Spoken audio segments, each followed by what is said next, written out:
का मतलब, ध्यान से समझना, अगर मैं हॉल कोफिशिएंट RH की बात करूं तो RH की वैल्यू पर क्या फिनोमेना है अपने पास? हॉल कोफिशिएंट RH बराबर 1/n/q था। दैट इज नथिंग बट, हम इसको बोल सकते हैं 1/q into charge carrier concentration. मेरी बात को बहुत ध्यान से सुनना। जब भी हम लोग एनालिसिस करते हैं तो एनालिसिस करते समय मैंने आपसे बोला था, यहां हम बात कर रहे हैं चार्ज कैरियर कंसंट्रेशन की, क्यू की वैल्यू तो फिक्स है। अब इस पर अगर आपसे बोला जा रहा है फॉर एक्सट्रेंजिक, तो एक्सट्रेंजिक का मतलब दो बातें हो सकती हैं। It may be N type, it may be T type, और दोनों पर हम मेजॉरिटी कैरियर कंसंट्रेशन की बात करें तो मेजॉरिटी कैरियर कंसंट्रेशन, ध्यान से सुनना, क्या एन का मान ऑलमोस्ट एनडी था अप्रोक्सीमेट करके, और पी टाइप पर majority carrier concentration, Hall effect majority carrier पर लगता है। Be clear. दिमाग लगाने से पहले इस सेंटेंस, एक तो है नहीं दिमाग है ना, उसमें लगाना स्टार्ट कर देते हो। पहले सुनो सुनो, लिसन लिसन। हाँ, पी टाइप पर majority carrier concentration, right, that is n is approximately Na। यहां n is equal to approximately nd था, यहां n is equal to Na था। और आपको पता है doping concentration, doping concentration is independent of temperature, is independent of temperature.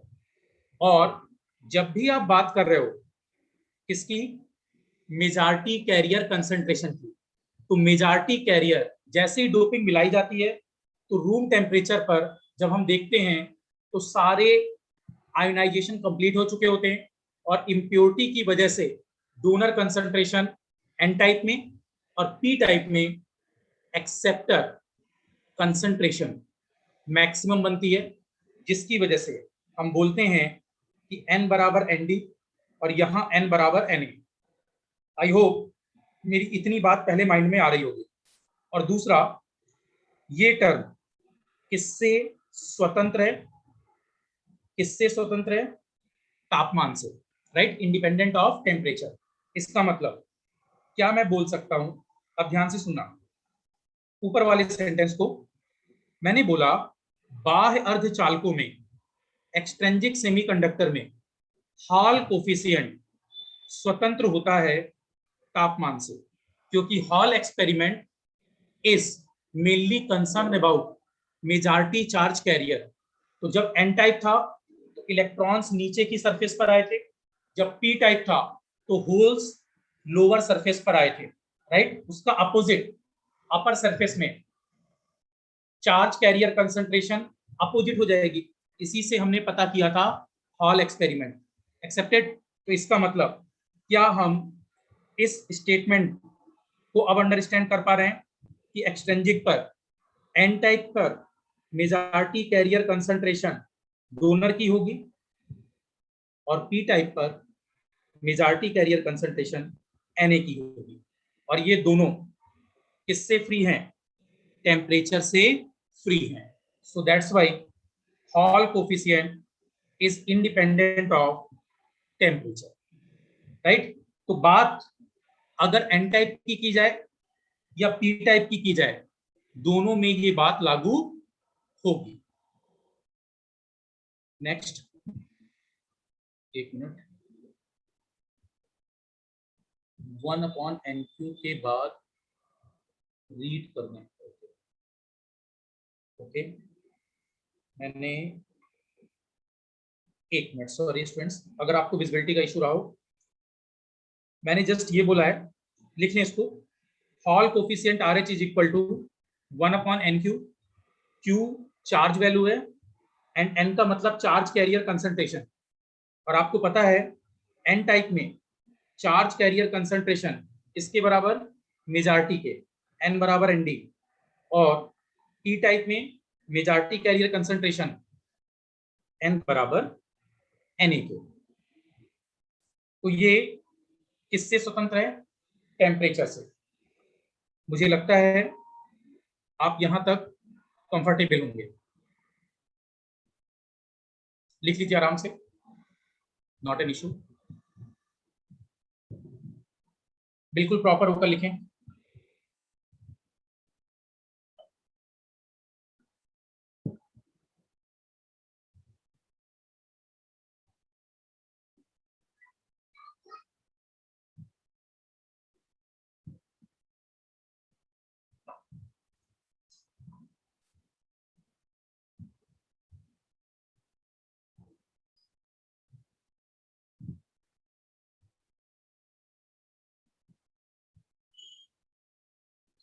Sir P type के पर पी होगा, यस।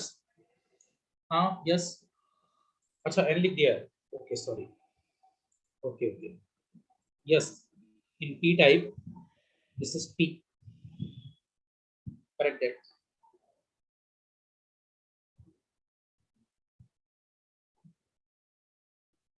मैंने एन का मतलब नवीन जिस सेंस में लिखा था उसको समझ जाना। मैं इस एन की बात कर रहा था, right, that is charge carrier concentration. तो एन टाइप में एन, और जब पी टाइप में बात कर रहे हैं तब इसी को पी बोल देते हैं, राइट। दैट मीन्स वहां होल्स मेजॉरिटी में, holes means positive charge, that's why P. For electrons that is an, accepted. तो इसी पर मुझे लगता है ये लाइन अब इस तरह से नीचे लिखी जा सकती है।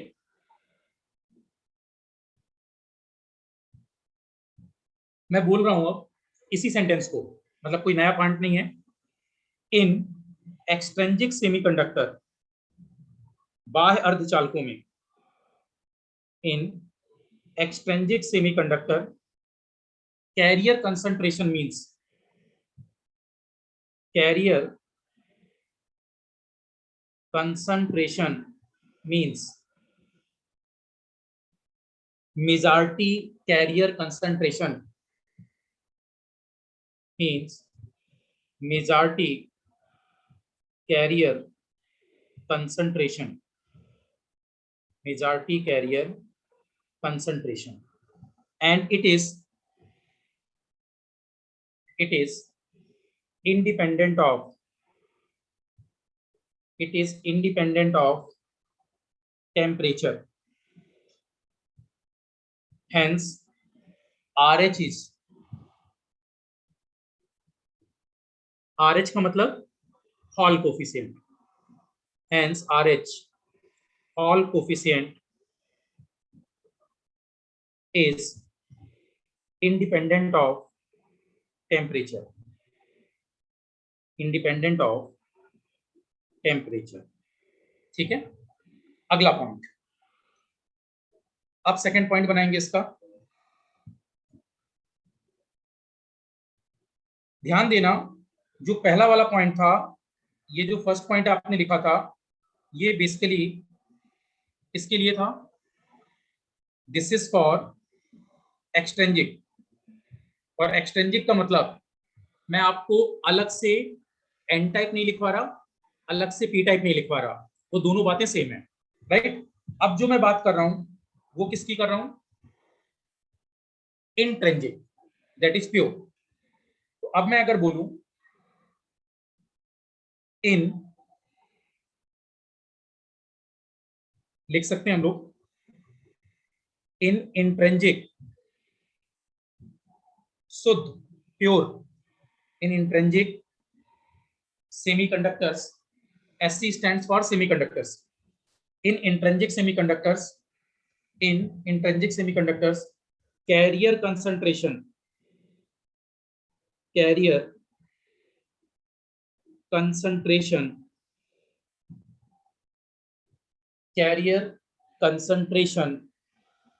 increases with temperature as there is breaking of covalent bond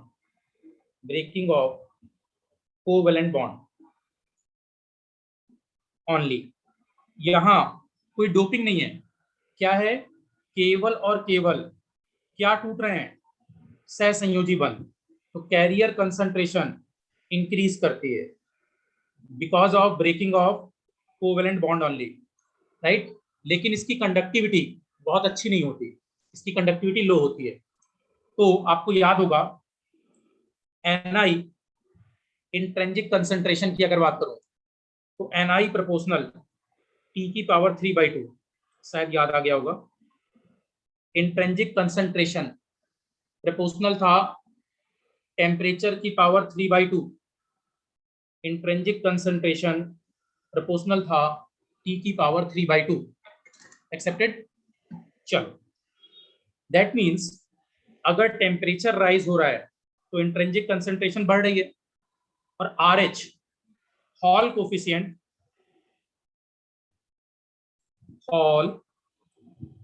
अच्छा एक बात और देखो स्टूडेंट्स, जनरली कई स्टूडेंट ऐसा सोचते हैं जैसे हॉल वोल्टेज एक टॉपिक आया तो they are thinking in this manner कि Hall effect within 10 to 15 minute खत्म हो जाए.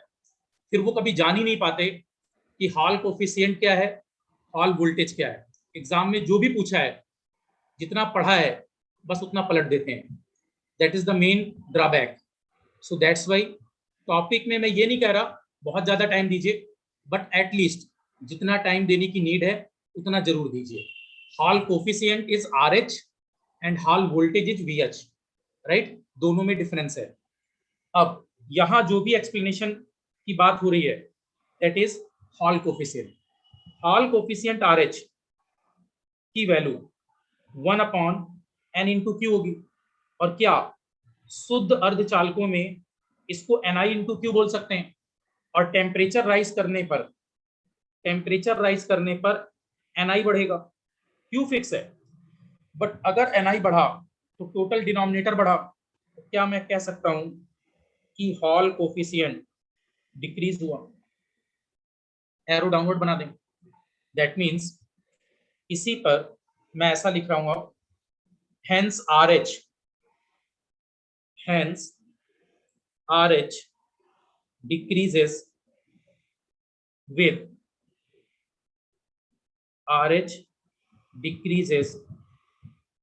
with increase in temperature, right. RH decreases with temperature बढ़ाने पर RH क्या होगा, डिक्रीज करेगा, राइट. एक बार इस लाइन तक अगर किसी को प्रॉब्लम हो तो मेंशन कर सकते हैं. पहले इसको यहां तक लिख लीजिए. हम केवल बात मेजॉरिटी की करते हैं एक्सट्रिंसिक में, but intrinsic that means pure पर हमारी मजबूरी है कि इंट्रिंसिक कंसंट्रेशन को ही देखेंगे. तो वहां पर N बराबर P होगा और इसकी कंसंट्रेशन आप सभी जानते हैं Ni की कंसंट्रेशन टेम्परेचर के साथ नॉन लीनियर वेरिएशन रखती है, बट टेम्परेचर बढ़ने पर बाय डिफॉल्ट ये बढ़ ही रहा है. तो अगर Ni बढ़ेगा तो 1/Ni बढ़ना दैट मीन्स हॉल कोफिशिएंट घटना. तो कई बार ऑब्जेक्टिव में पूछ लेता है इंट्रिंसिक सेमीकंडक्टर में हॉल कोफिशिएंट पर क्या प्रभाव पड़ता है. तो आंसर होगा with increase in temperature hall coefficient decreases. Accepted. तो ये 2 पॉइंट आपको मैंने वहां RH के साथ नहीं बताया था, अब बता रहा हूं. क्यों? क्योंकि टेम्परेचर वेरिएशन अब लिखेंगे. पहले जस्ट हमारा मोटो था RH का मान माइनस, RH का मान प्लस, RH की वैल्यू वेरी लार्ज, राइट, केवल इतनी कंसिडरेशन थी। अब कंसिडरेशन क्या थी, टेम्परेचर के साथ हॉल कोफिशिएंट पर क्या फर्क पड़ता है। एक्सेप्टेड, मुझे नहीं लगता यहां तक कोई दिक्कत है, यहां तक सभी कंफर्टेबल है जी।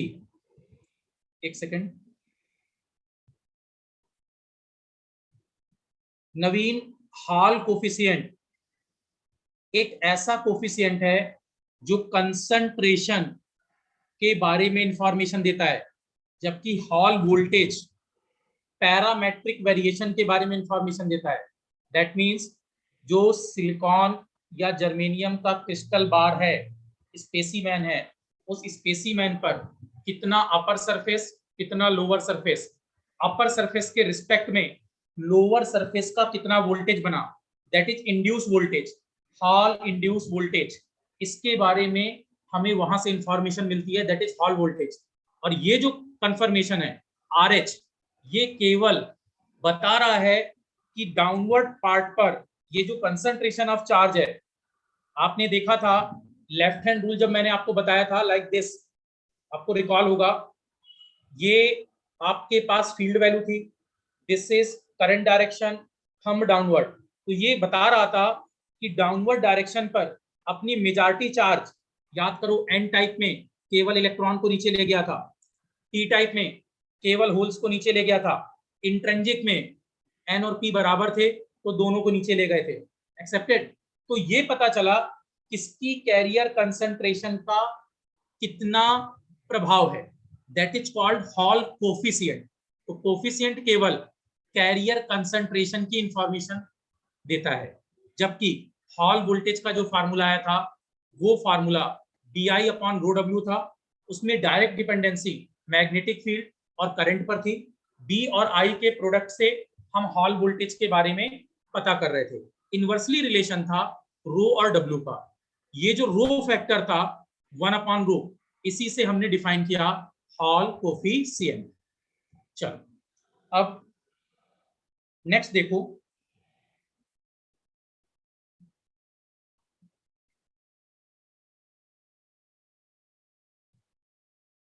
राइट। तो क्या स्टूडेंट्स अब ये दो स्टेटमेंट सभी के माइंड में है?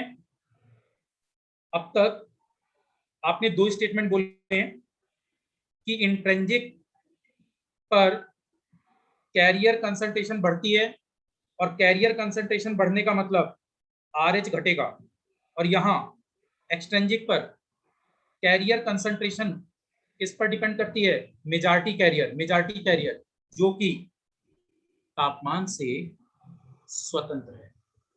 और अगर ये तापमान से इंडिपेंडेंट है तो हम बोल सकते हैं एक्सट्रिंसिक सेमीकंडक्टर में कैरियर कंसंट्रेशन मेजॉरिटी पर डिपेंड करती है और ये टेम्परेचर से स्वतंत्र है, तो हॉल कोफिशिएंट भी टेम्परेचर से स्वतंत्र है, राइट। अब देखो यहां पर मुझे लगता है ये दोनों बातें सभी को क्लियर है, अभी जस्ट टू स्टेटमेंट्स की बात हुई है।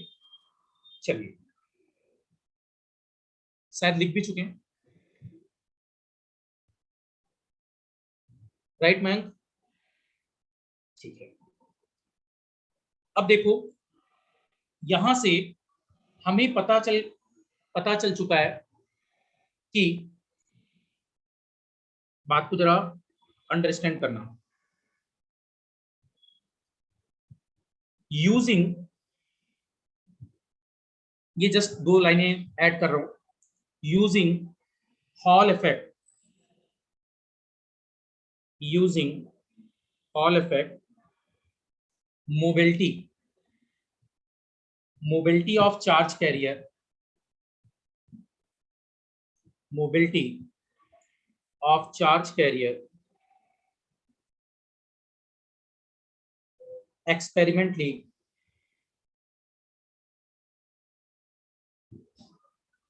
can be found out, can be found out, sorry, experimentally can be found out। हम इसको एक्सपेरिमेंटली पता कर सकते हैं, क्योंकि हमारे पास फार्मूला था mu is equal to sigma into R H, right. Mu is equal to sigma into R H. तो आपको मोबिलिटी भी चार्ज कैरियर की पता चल जाती है। लेकिन ध्यान देना, अगर हमें मोबिलिटी ऑफ, बहुत ध्यान देना, मैंने दोनों स्टेटमेंट क्यों लिए हैं साथ में, mobility of minority, mobility of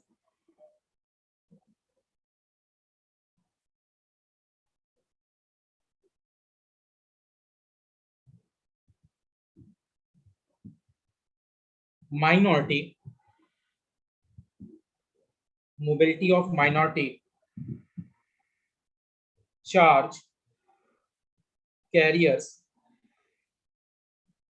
mobility of minority charge carriers can be experimentally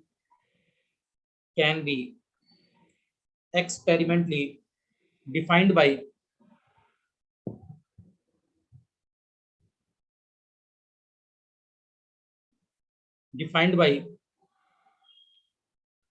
H. Skolky, H. Skolky experiment। H क्या है?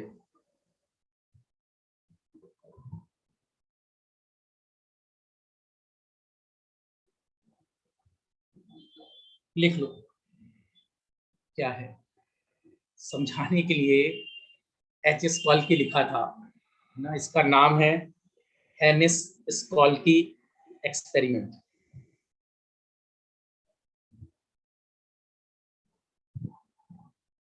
H stands for Haynes, Haynes Shockley experiment. Generally इसको एच स्कॉल्की के नाम से जानते हैं, अदरवाइज स्कॉल्की। ये जो स्कॉल्की एक्सपेरिमेंट है, बेसिकली ध्यान से समझना, हॉल इफेक्ट पर आप बहुत ध्यान से सुनना स्टूडेंट्स, हॉल इफेक्ट पर, अरे सभी लोग केवल मुझको देखो, हाँ, हॉल इफेक्ट, सत्यजीत आपको, रक्षा शंकर, पंकज सिर से हाथ हटा लो, हाँ राइट। शुभम, आपके बॉडी में कोई प्रॉब्लम है? मैंने आज तक दुनिया के सबसे, बोलना चाह रहा था छोड़ रहा हूँ, है ना, मुझे लग रहा है सबसे ज्यादा वीकेस्ट पर्सन ऑफ वर्ल्ड हो आप, है ना। मैंने किसी क्लास में आपको उठे हुए नहीं देखा, है ना, मतलब प्रॉपर मूवी आप ही देख रहे हो ना।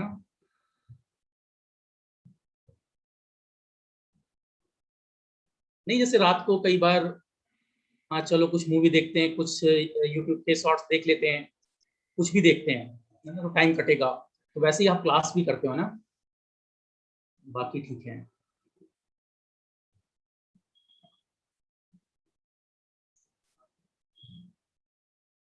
पता है कई आप में से कितने होनहार हो, जब क्लास खत्म हो जाती है, आप लोग क्लास चालू करके स्क्रीन रिकॉर्डर ऑन करके छोड़ देते हो। बोले जब क्लास खत्म होगी, क्लास रिकॉर्ड हो गई होगी ना, वो हमारे पास तो होगी होगी, कर लो दुनिया मुट्ठी में, है ना, लेक्चर सारे, ये रहे हिमांशु सर, जेब में है हमारी, पॉकेट में है, कोई दिक्कत नहीं, जब लेक्चर देखना है निकालो, जिन चालू हो जा। अब देखते हैं लेक्चर, चलिए।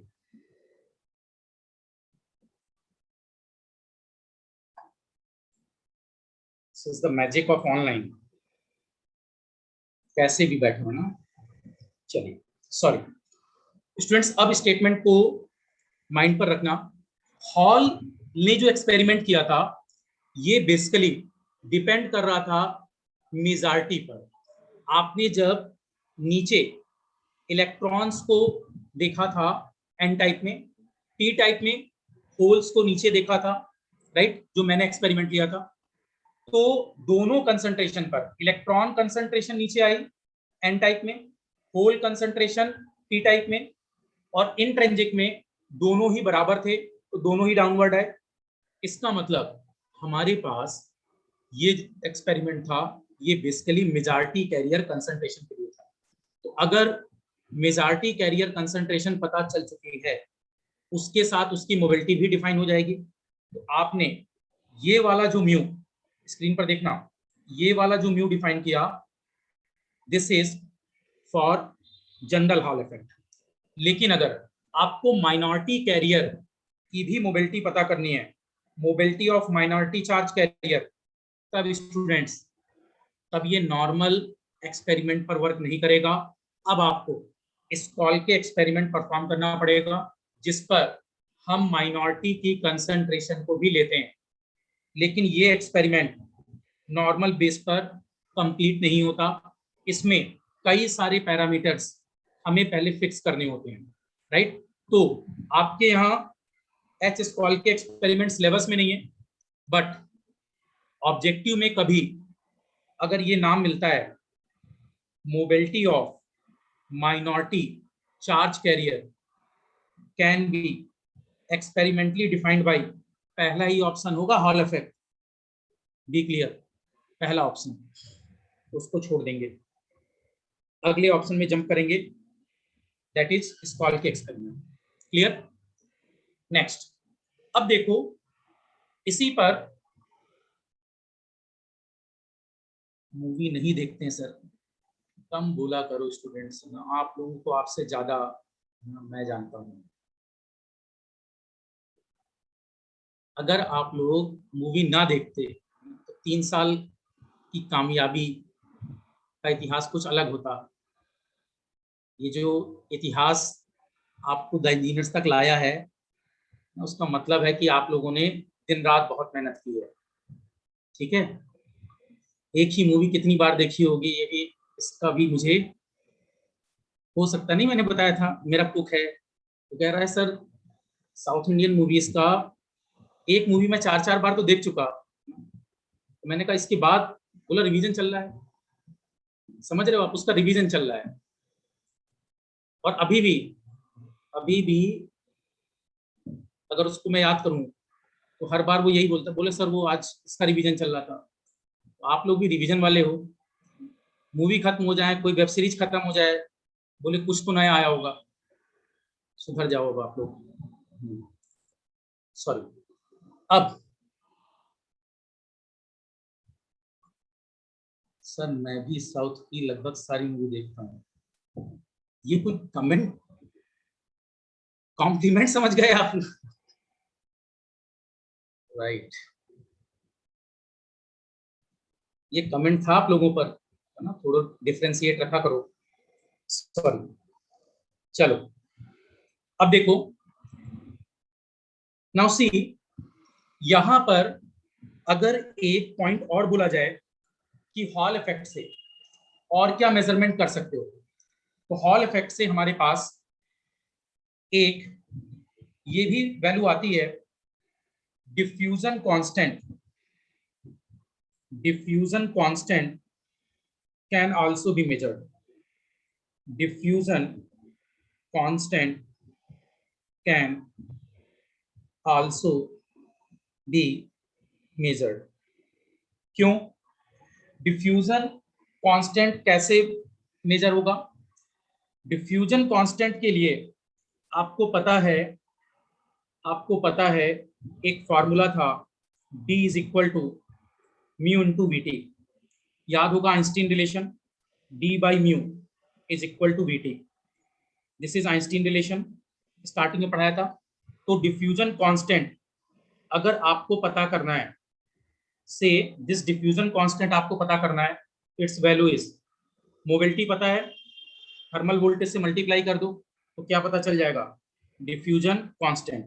तो डिफ्यूजन कांस्टेंट का भी मेजरमेंट आप कर सकते हैं। क्लियर? तो अब तक आपने हॉल इफेक्ट से एक समरी दिमाग में बनाना, क्या क्या मेजरमेंट किए हैं, ठीक है, लिखिए क्या यहाँ तक। D means diffusion constant, mu mobility, VT thermal voltage, ये सब पता होता है, तो ये पता चल जाएगा, ठीक है, फाइन। अब अपनी माइंड में अभी तक की एक बेसिक अगर हम लोग समरी बनाएं केवल नॉर्मल वे में, कि अभी तक हमें क्या क्या इंफॉर्मेशन मिल चुकी है, तो कुछ बेसिक इंफॉर्मेशन अपने पास आ चुकी हैं, जैसे हॉल एक्सपेरिमेंट,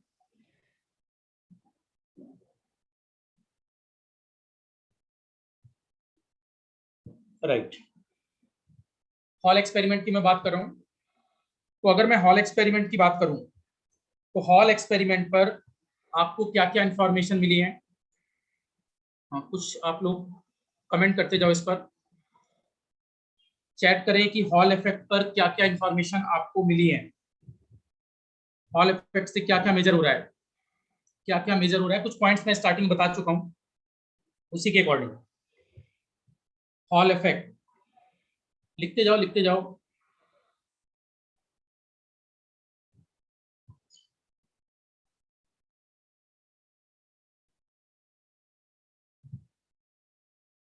आया नहीं किसी का भी कमेंट?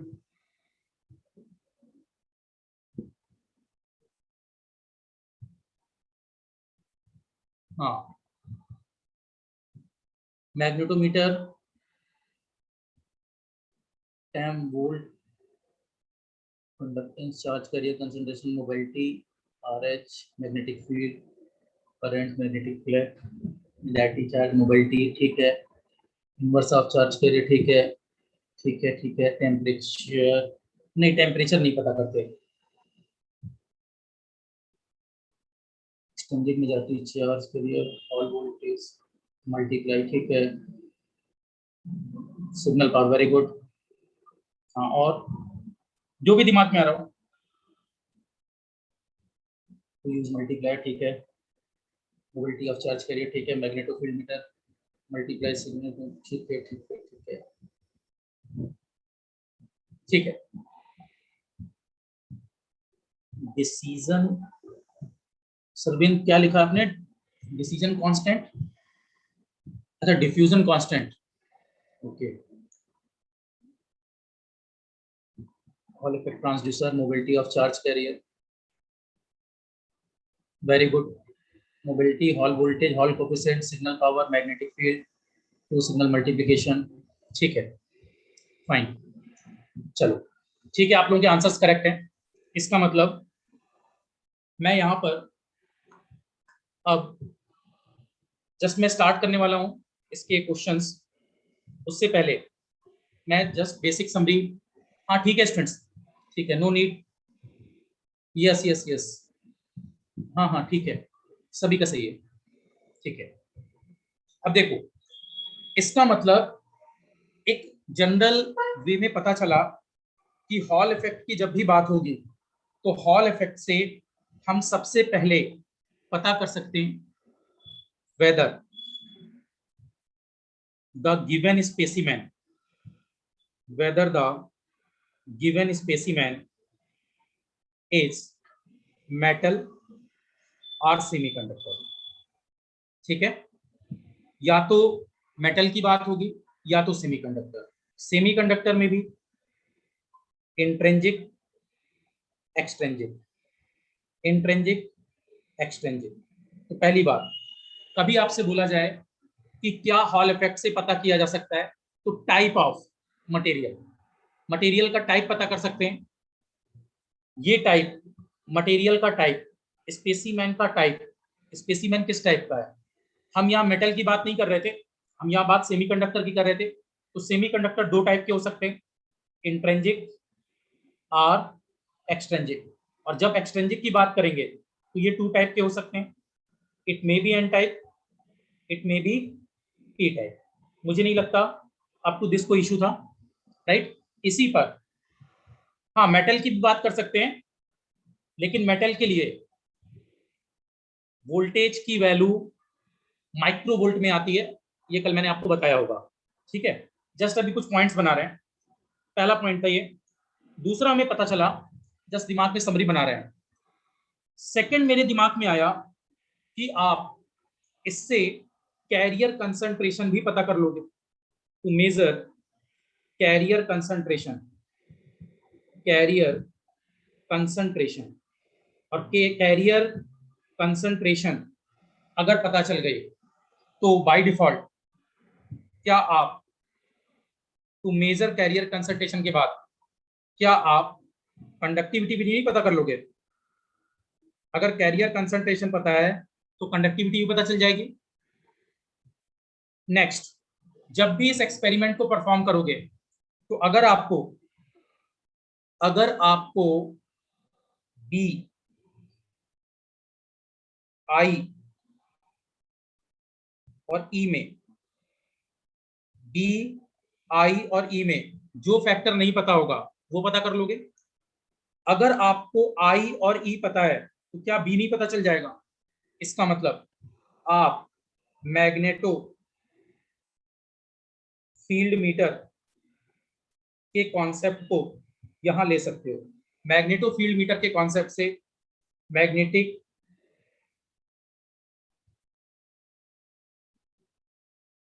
मैग्नेटिक फील्ड के बारे में इंफॉर्मेशन आ जाएगी।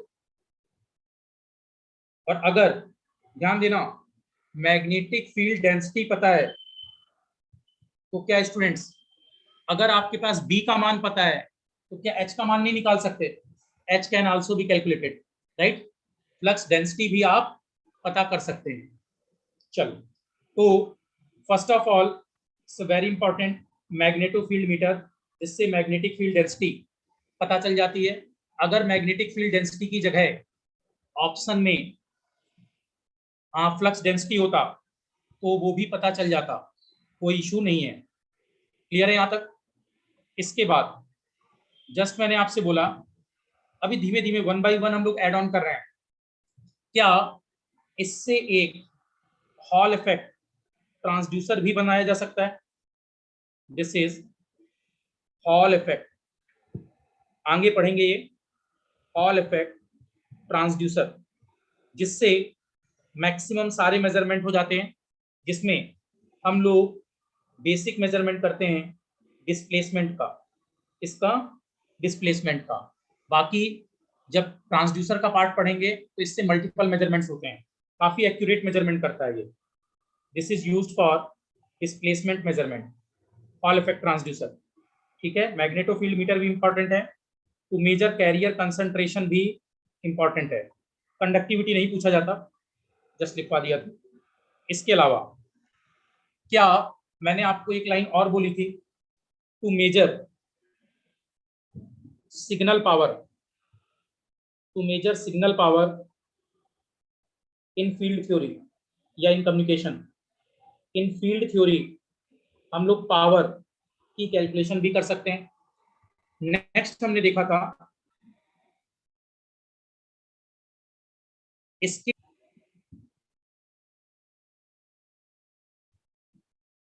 For multiplication, for multiplication of two different signals, two different signals. किसी ने बहुत प्रॉपर लिखा था, it is used as a Hall effect multiplier, Hall effect multiplier. कई बार पूछ लेता है what do you mean by Hall effect multiplier, तो पता होना चाहिए टू डिफरेंट इनपुट आ रहे हैं और एक आउटपुट बनेगा, हॉल इफेक्ट मल्टीप्लायर। ठीक है। दूसरा, इसी पर कभी भी आपसे बोला जाए, हाँ सबसे पहले यही पता कर रहे हैं कि वेदर सेमीकंडक्टर मेटल है या अर्धचालक है। अर्धचालक में भी एन टाइप या पी टाइप, ये हम लोग पता करते हैं। ठीक है स्टूडेंट्स, मैंने ये बोला था, सुन लो जिन्होंने पूछा है, अगर फील्ड डेंसिटी पता है, ये यहां से देखना, तो क्या एच प्रोपोर्शनल भी नहीं होता?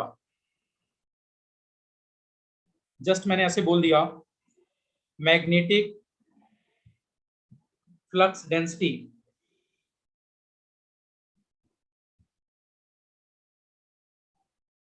can also be calculated.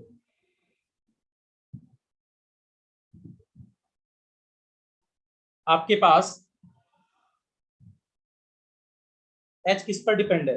B पर। तो यहां से ये भी पता चल जाएगा। तो अगर कभी H के बारे में भी पूछा जाए तो यस, B भी मेजर हो सकता है, H भी मेजर हो सकता है। अब इसके बाद हॉल वोल्टेज की कैलकुलेशन किसके रिस्पेक्ट में करते हैं? Always, this is very very important point. Hall voltage, hall voltage, hall voltage is always calculated, is always calculated with respect to upper surface, upper surface, right. इसी पर 3 points बने थे। VH की value 0 for intrinsic semiconductor. इसके बाद hall voltage की value negative, hall voltage की value negative, negative बनेगा मेटल के लिए। तब आप बात करेंगे माइक्रोवोल्ट रेंज, और अगर निगेटिव बना है एन टाइप के लिए तब आप बात करेंगे मिली वोल्ट रेंज। लेकिन इसका एक्सप्लेनेशन हॉल कोफिशिएंट से आता है, और VH का मान पॉजिटिव किसके लिए होगा? टी टाइप, और ये भी किस रेंज में आएगा? मिली वोल्ट, क्योंकि ये सेमीकंडक्टर है। तो ये दोनों एक्सट्रिंसिक सेमीकंडक्टर हो गए। और यहां जो बात हो रही है वो किसके लिए हो रही है? ये बात हो रही है कंडक्टर्स के लिए या मेटल्स के लिए, ठीक है। तो पहले लॉजिकल इतने पॉइंट्स माइंड में आ रहे होंगे हॉल इफेक्ट में, एक बार आपको कंप्लीट कर लेना। जस्ट हम लोग एक बेसिक समरी कंप्लीट कर रहे हैं, ठीक है।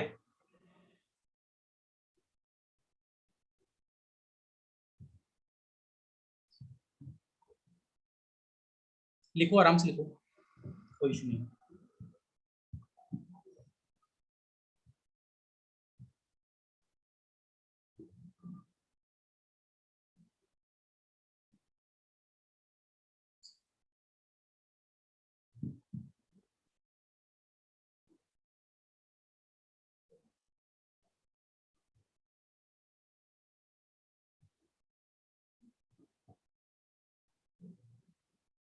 इसके जस्ट बाद हम लोग ऑब्जेक्टिव क्वेश्चंस लेंगे।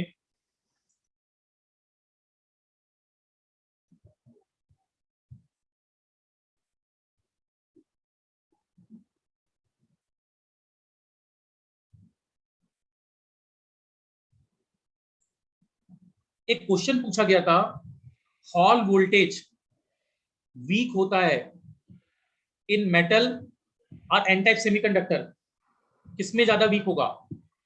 हॉल वोल्टेज किसमें ज्यादा वीक होगा? वीक मींस कमजोर। हॉल वोल्टेज किसमें ज्यादा वीक होगा?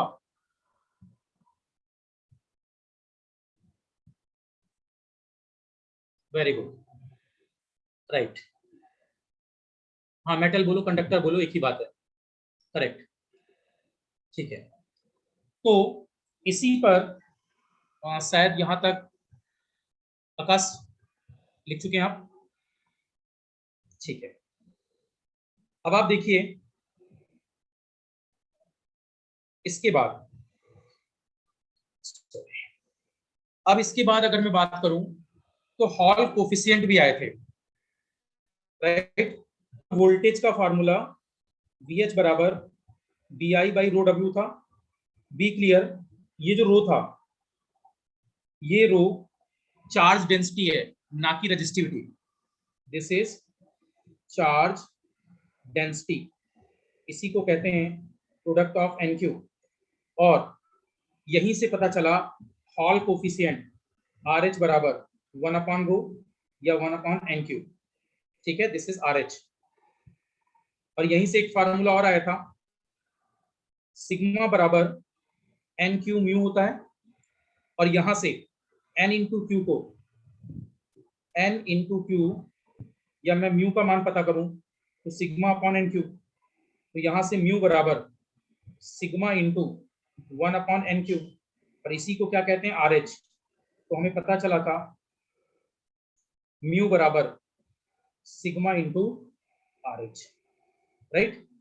ये अपने पास डिटेलिंग आई थी, राइट। तो दो फार्मूले, एक दिस और एक दिस, कम से कम रिक्वायरमेंट पर होगा, और म्यू बराबर सिग्मा RH, ये भी फार्मूला पता होना चाहिए, क्योंकि 1/NQ ही क्या होता है, हॉल कोफिशिएंट। इसी को हम लोग हॉल कोफिशिएंट बोलते हैं। अब जब मैं हॉल कोफिशिएंट की प्रैक्टिकल कैलकुलेशंस पर जाता हूं, हाँ ठीक है, सभी का आंसर करेक्ट है, सभी का करेक्ट है एक्सेप्ट शुभम पटेल। शुभम पटेल, वीक का मतलब क्या होता है, एन टाइप कैसे लिख रहे हो, एन टाइप में मिली वोल्ट, मेटल पर माइक्रो वोल्ट। अच्छा, मिली और माइक्रो में कंफ्यूज हो गए होगे, ऐसा भी हो सकता है। कुछ स्टूडेंट सोच रहे होंगे सर अच्छा ऐसा भी हो सकता है, मैं बता रहा हूँ ऐसा हुआ होगा, तभी कोई नई कहानी सोच गए। चलिए,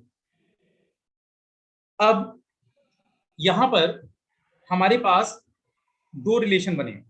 एक बहुत इंपॉर्टेंट बात, आर एच जो हॉल कोफिशिएंट है, ये स्टूडेंट्स निगेटिव आ रहा है, हॉल कोफिशिएंट निगेटिव आ रहा है for N type as well as metal, दोनों के लिए। हॉल कोफिशिएंट पॉजिटिव आ रहा है फॉर पी टाइप, बट एक जगह चेंजेस हैं, that is intrinsic. In intrinsic semiconductor RH का मान वेरी लार्ज आता है, that is the difference. RH का मान यहाँ प्रैक्टिकल कंडीशन पर हॉल कोफिशिएंट वेरी लार्ज आता है, और इस वेरी लार्ज का मतलब यहाँ हमें समझना होगा कि वेरी लार्ज का क्या फिजिकल सिग्निफिकेंस है। दैट इज, आप ऐसे अंडरस्टैंड करो कि इंट्रेंजिक में, इन इंट्रेंजिक सेमीकंडक्टर कैरियर कंसंट्रेशन कम होती है, कैरियर कंसंट्रेशन इज लो। तो बताओ RH क्या हो जाएगा, 1/N इंटू क्यू। और अगर कैरियर कंसंट्रेशन लो है, दिस इज लो, तो क्या RH हाई नहीं हो जाएगा। तो ये यहाँ पर डिफरेंट आता है, राइट। हॉल कोफिशिएंट हमारे पास डिफरेंट आता है, क्योंकि स्टूडेंट्स साथ ही मोबिलिटी का पैरामीटर भी बदलता रहता है, इसलिए यहाँ पर ये वाला रिलेशन अलग आता है।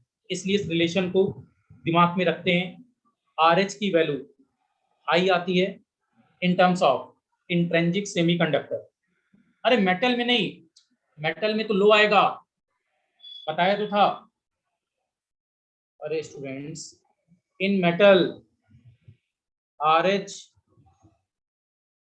इन मेटल वेरी लो, यही तो समझाया था।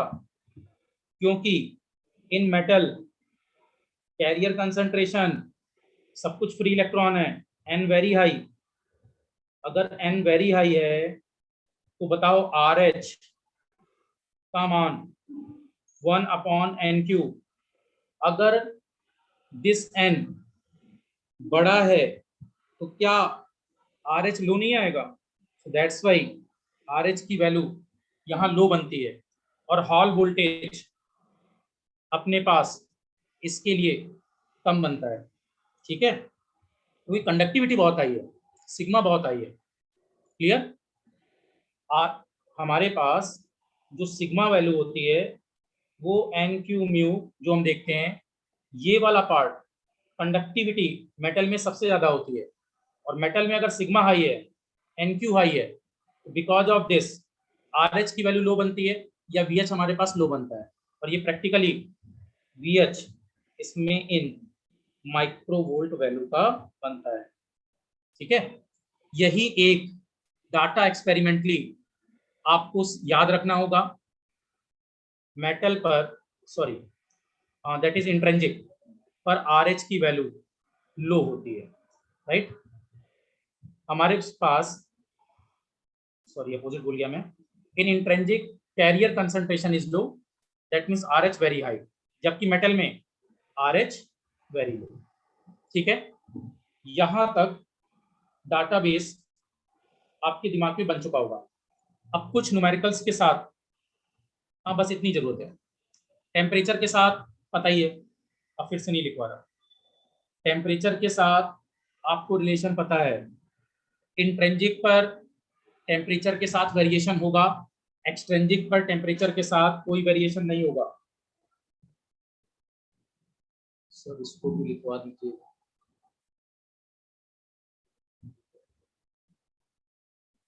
ऋषभ, ये मोबिलिटी के साथ भी डिपेंड करता है, ठीक है, इसलिए यहाँ पर ये डायरेक्टली उसके साथ रिलेट नहीं होगा, तभी RH को डिफाइन किया गया है।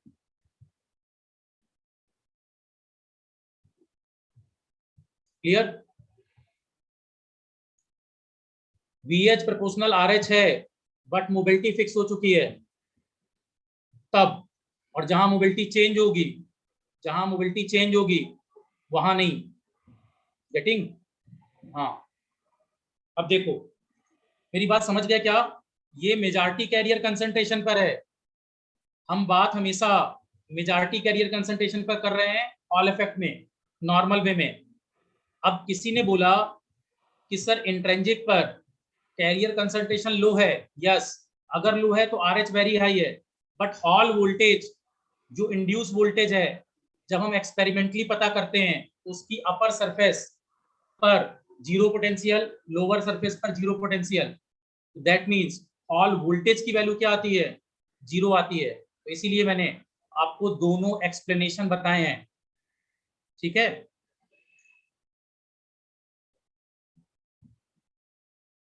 इंसुलेटर किसने लिखा है? सत्यजीत, थोड़ा कॉमन सेंस रखा करो, है ना, कुछ भी दिमाग में आया पटक देते हो। एक बात बताओ, इंसुलेटर में कहां आपको फ्री इलेक्ट्रॉन दिखने लगे? कहां चार्ज कैरियर आ गए? आप एक वुडन पीस में करंट फ्लो करा दोगे, प्लास्टिक में करंट फ्लो करा रहे हो, ब्रांच क्या इलेक्ट्रिकल ही है? नहीं, ऐसा पूछना पड़ रहा है, देखो सिविल वाला पूछता है तो समझ में आता है, उसकी गलती नहीं है। पता है आपके दिमाग में ये क्यों आया?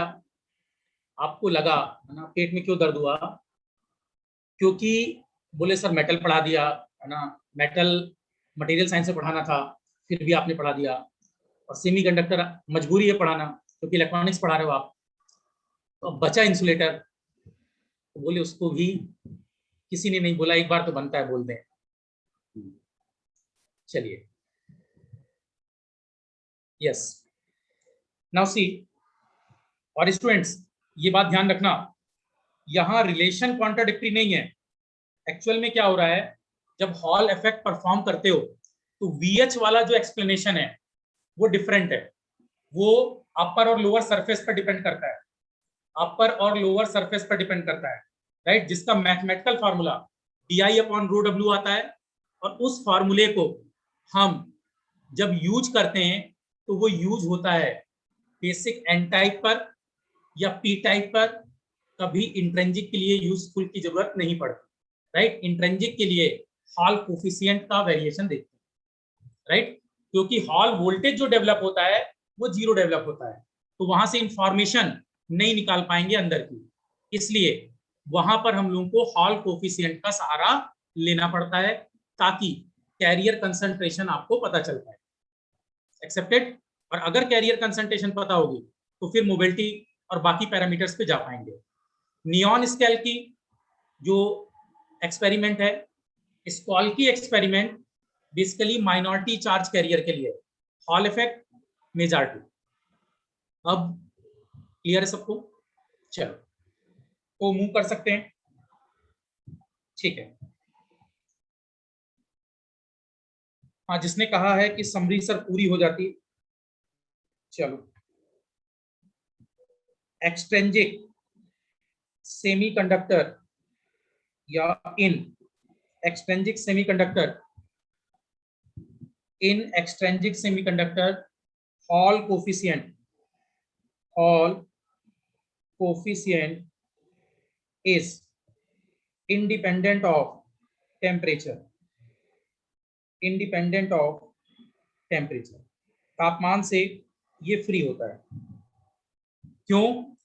क्योंकि हम जब भी बात करते हैं एक्सट्रेंजिक की, तो आपके पास या तो एन टाइप होगा या तो पी टाइप होगा। एक्सट्रेंजिक सेमीकंडक्टर या तो इंट्रिंसिक सॉरी एन टाइप होगा एक्सट्रेंजिक में, या तो पी टाइप। अब यहां आप बात जब भी करोगे तो एन का मतलब मैंने आपको बताया, ये मेनली मेजॉरिटी चार्ज कैरियर पर डिपेंड करेगा। और मेजॉरिटी का मतलब डोनर, जितनी इम्प्योरिटी मिलाओगे वो स्टूडेंट्स सबसे पहले आयनाइज हो ही जाती है, राइट। तो इसको क्या टेम्परेचर चेंज के बाद बदल पाओगे? और टेम्परेचर चेंज का मतलब प्रैक्टिकली अपने दिमाग में बना लीजिए, जब भी टेम्परेचर बढ़ाने की बात करते हैं या टेम्परेचर घटाने की बात करते हैं, हमेशा इंस्ट्रूमेंट डिवाइस रूम टेम्परेचर पर होती है। रूम टेम्परेचर से नीचे ले जा रहे हो या रूम टेम्परेचर से बढ़ा रहे हो, जहां यूज करते हो वो रूम टेम्परेचर होता है, राइट। तो हमेशा जब भी मैं एन टाइप की बात कर रहा हूं तो उसमें रूम टेम्परेचर पर पूरी कंसंट्रेशन मेनली मेजॉरिटी पर डिपेंड करती है। एक्सेप्टेड। थर्मल इक्विलिब्रियम जब पढ़ाया था तो वहां बताया था एन इंटू पी बराबर एन आई स्क्वायर पर आप माइनॉरिटी कैरियर कंसेंट्रेशन भी इसके रिस्पेक्ट में निकाल रहे थे, डोपिंग के रिस्पेक्ट में। डोपिंग मेजॉरिटी था और एन आई स्क्वायर अपॉन मेजॉरिटी माइनॉरिटी था। क्लियर? तो आपके पास ये जो एन बराबर एन डी आएगा और पी टाइप में डोपिंग किसकी कर रहे हो? Acceptor, that is holes. तो पी लगभग किसके बराबर होगा? एन। और जब ये दोनों बातें हमें पता है कि पी टाइप में Na और n बराबर Nd, तो अब मैं अगर टेम्परेचर को बढ़ाऊंगा भी, टेम्परेचर को चेंज भी करूंगा, अगर मैं टेम्परेचर को बढ़ाऊंगा भी, तो क्या स्टूडेंट टेम्परेचर इंक्रीज करने पर डोनर कंसंट्रेशन पर कोई फर्क पड़ेगा क्या? अशुद्धि तो जितनी मिलाई थी वो सारी आयोनाइज हो चुकी। इसी तरह पी टाइप में जितनी अशुद्धि मिलाई थी वो पूरी आयोनाइज हो चुकी। और आपको पता है एन टाइप हो या पी टाइप हो, हमेशा कंडक्टिविटी का मेन फार्मूला एनडी पर डिपेंड था। इसी तरह पी टाइप में एनए पर डिपेंड था, राइट। क्योंकि माइनॉरिटी को हम निग्लेक्टेड मानकर चलते। एक्सेप्टेड? चलिए, इसका मतलब टेम्परेचर से कोई फर्क नहीं पड़ेगा कंसंट्रेशन पर। और अगर कंसंट्रेशन पर कोई फर्क नहीं है तो बताओ आर एच बराबर 1/ND इंटू क्यू होगा। तो बताइए स्टूडेंट्स, अगर ND इंटू क्यू पर कोई फर्क नहीं पड़ा तो क्या RH में कोई फर्क पड़ेगा? नहीं पड़ेगा। ऐसे ही Hall coefficient 1/Na into q. बताओ, जब Na फिक्स है तो Na इंटू क्यू भी फिक्स है, Na इंटू क्यू भी फिक्स है, Nd इंटू क्यू भी फिक्स है। तो RH की वैल्यू टेम्परेचर से स्वतंत्र होगी। किसमें? केवल बात कर रहा हूं एक्सट्रिंसिक, चाहे एन टाइप चाहे पी टाइप। लेकिन अगर बात होती इंट्रिंसिक शुद्ध अर्धचालक, तो इन इंट्रिंसिक सेमीकंडक्टर शुद्ध अर्धचालकों की बात कर रहा हूं, in intrinsic semiconductor Hall coefficient coefficient decreases with temperature, decreases with temperature. ठीक है, हॉल कोफिशिएंट डिक्रीज करता है विद टेम्परेचर। तो इसका मतलब, इस बात को मैंने इस तरह से बताया था, यहाँ कोई डोपिंग नहीं है, मतलब कंसंट्रेशन Ni प्रोपोर्शनल था P की पावर 3/2, राइट। और जब Ni प्रोपोर्शनल P की पावर 3/2 था, इसका मतलब टेम्परेचर बढ़ाने पर Ni बढ़ेगा, और अगर Ni बढ़ा तो RH की वैल्यू 1/Ni इंटू क्यू होगी। अब बताओ, अगर Ni बढ़ रहा है तो RH घट नहीं रहा होगा। That is the relation. मुझे लगता है इसमें कोई इशू नहीं होना चाहिए। स्टूडेंट्स, अब हॉल इफेक्ट का कोई भी क्वेश्चन आए आपसे छूटना नहीं चाहिए, राइट। और आप लोग इतनी समरी अपने माइंड पर रखना, जहां तक मैंने आपको बताया है, हॉल इफेक्ट पर अब कोई भी रिलेशन, यहां से मैंने संधि बताई थी, ठीक है, कोई भी रिलेशन अब छूटना नहीं चाहिए। आप प्रॉपर इतनी बातें समझ चुके हैं। मुझे नहीं लगता कि यहां तक अब किसी को कोई दिक्कत है। कुछ अगर स्क्रॉल करना हो तो बता देना, कुछ छूट गया हो लिखने को। वैसे मुझे लगता है लिख चुके हैं। लिख लीजिए, आराम से लिख लीजिए, कोई इशू नहीं है। फिर मैं स्टार्ट करूं कुछ बेसिक क्वेश्चंस के साथ।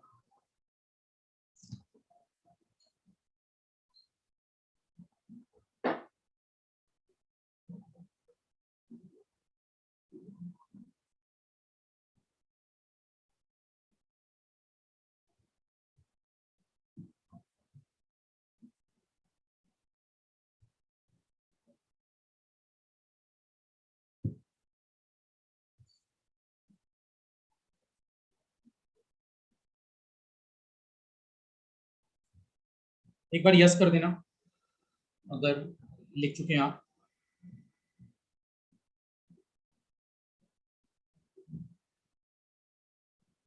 कोई भी एक दो स्टूडेंट्स। हाँ ठीक है।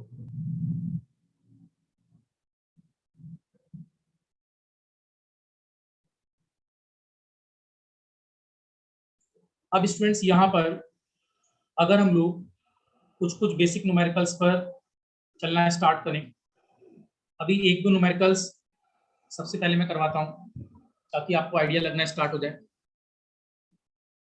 एक क्वेश्चन है, लिखें।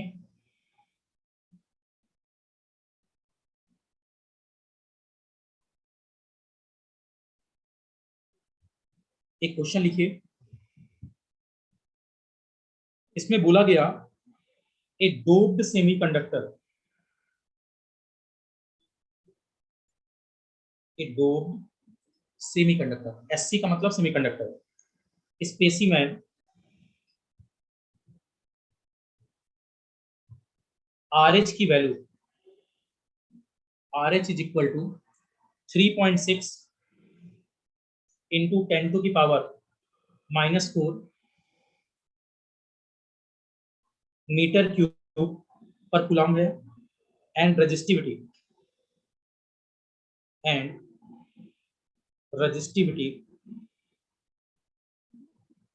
9 इंटू 10 टू की पावर -3 ओम मीटर है, ohm metre, achieving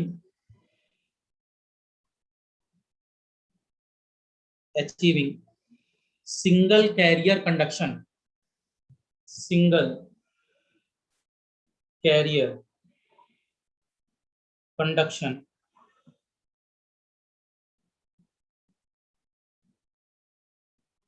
the mobility and density, the mobility and density, the mobility and density of charge carrier, the mobility and density of charge carriers in in specimen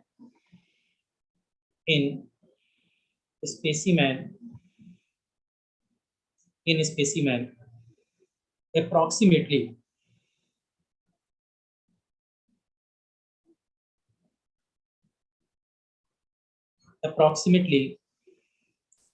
given by,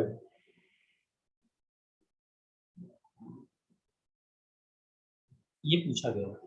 ठीक है, एक बार इसको आप लिख लीजिए, फिर मैं इसको एक्सप्लेन करता हूँ। नीचे लिख लो क्या क्या डाटा दिया है। RH, इसके अलावा resistivity, that is rho, this is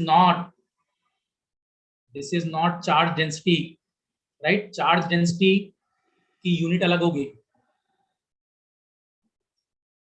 अब वो मौके की बात है कि दोनों को रो से डिफाइन करते हैं। इसके अलावा और कुछ,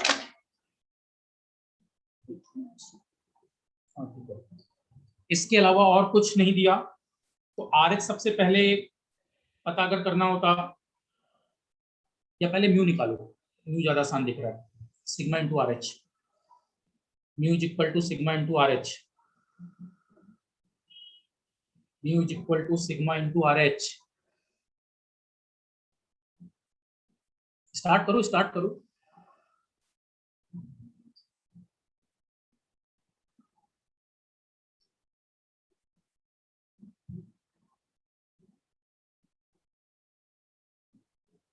यस नवीन, कितना आया?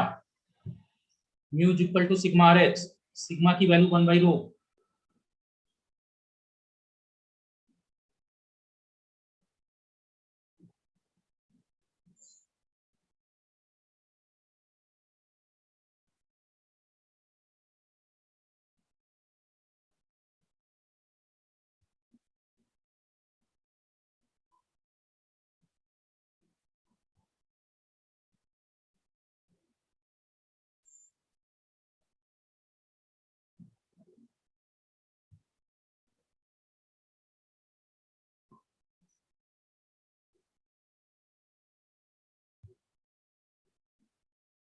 काफी लोगों के आंसर आ गए हैं, ठीक है।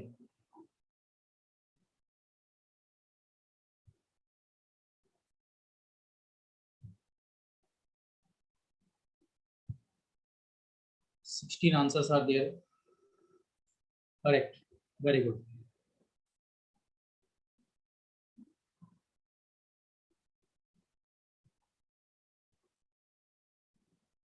करेक्ट। देखो, म्यू का मान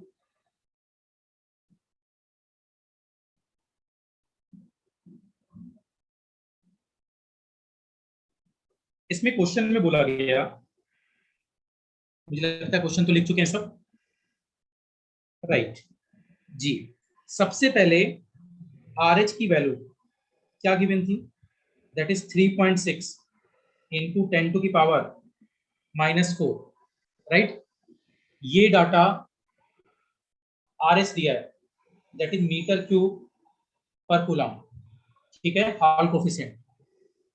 और हॉल कोफिशिएंट के बाद रजिस्टिविटी रो, रो दिया है, this is resistivity, this is resistivity. Rho का मतलब था 9 इंटू 10 टू की पावर -3 ओम मीटर। आप सभी को वेल नोन क्लियरेंस है कि mobility is nothing but sigma into RH, और सिग्मा का मतलब 1/रो लिख सकते हैं इंटू RH। यहां पर रो की वैल्यू क्वेश्चन में कितनी दी है? 9 इंटू 10 टू की पावर -3, और RH का मान 3.6 इंटू 10 टू की पावर -4। आप यहां से दिस इज 3.6, हाँ ठीक है, 9 से 4 टाइम्स और 10 टू पावर -3, तो ये वैल्यू 0.04 आ रही होगी, म्यू की वैल्यू 0.04। क्लियर है? अरे वो पॉइंट है, हाँ, this is 0.04, mu is equal to 0.04,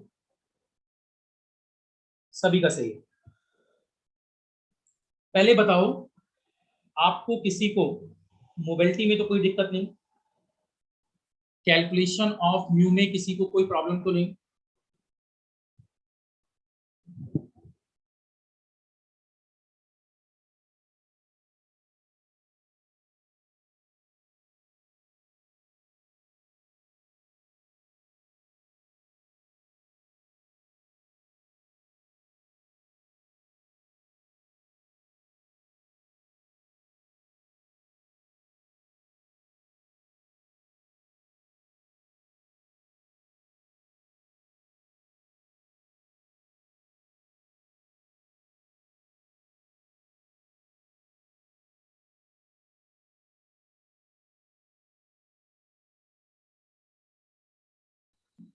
ठीक है,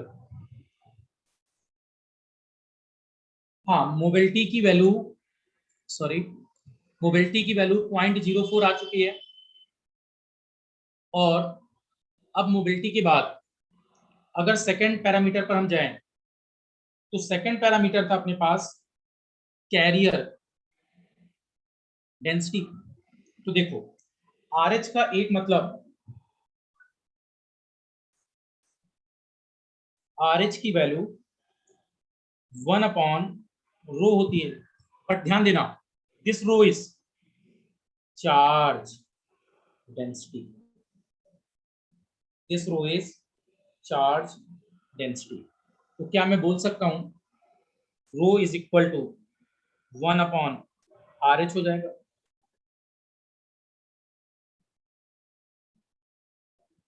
1/RH हो जाएगा।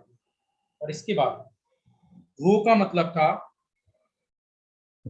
N into Q, right?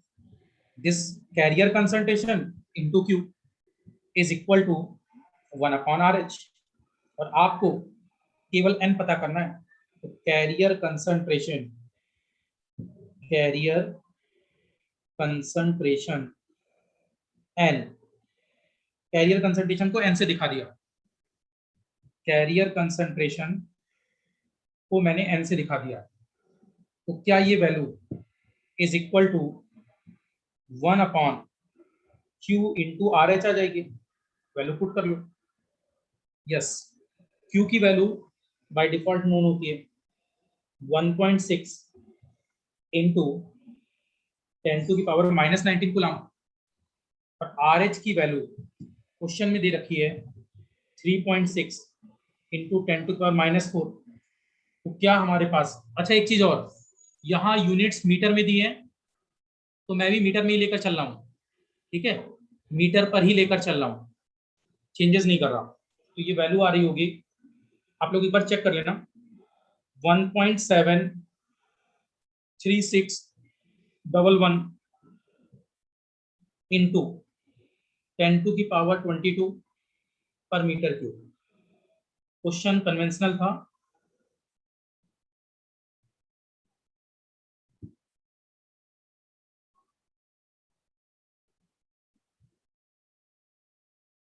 आ गया होगा सभी का आंसर। एन की वैल्यू, कैरियर कंसंट्रेशन वैल्यू,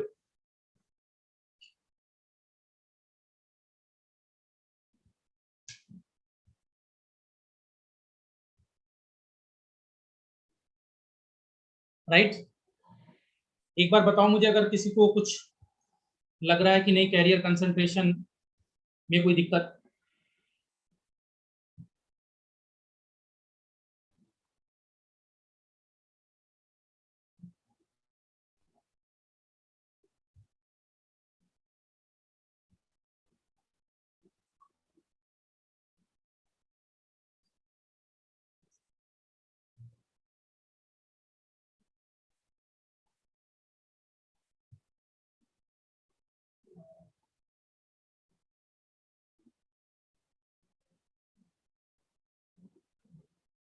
हाँ ठीक है यहाँ तक।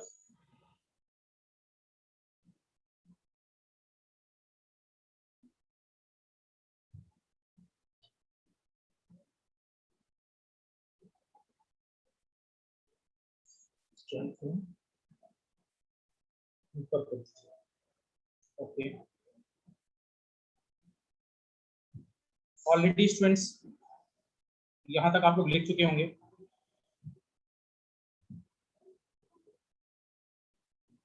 अरे density of charge carrier reserve और कैरियर कंसंट्रेशन में कोई फर्क है क्या? Charge density is different.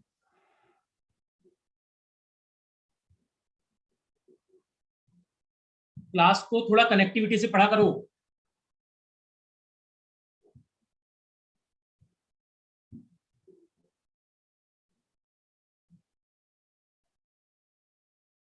ऊपर जो RH दिया है that is Hall coefficient, resistivity rho दी है। उसके बाद आपसे पूछा गया है carrier, sorry carrier, single carrier conduction पर मोबिलिटी और डेंसिटी ऑफ चार्ज कैरियर। यहां अगर आप इस वर्ड को भी प्रॉपर एग्जीक्यूट करें तो सिंगल कैरियर कंडक्शन का मतलब है वो मेंशन कर रहा है कि मेजॉरिटी चार्ज कैरियर कंसंट्रेशन की बात हो रही है। सिंगल कैरियर कंडक्शन का मतलब मेजॉरिटी चार्ज कैरियर, उसकी मोबिलिटी और उस पर कितनी कितना डेंसिटी ऑफ चार्ज कैरियर बन रहा है, ठीक है, in specimen, that is carrier concentration.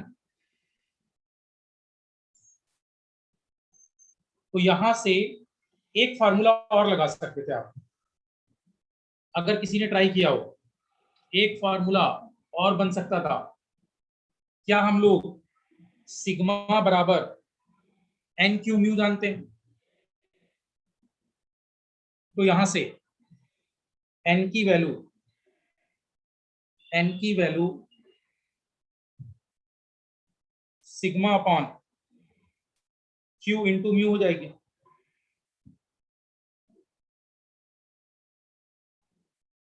और सिग्मा को 1 अपॉन रजिस्टिविटी भी कह सकते हैं।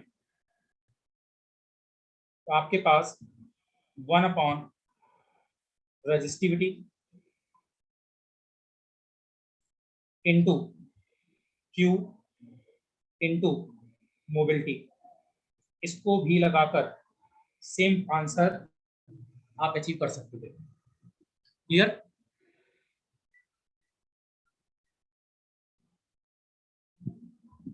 क्लियर है यहां तक?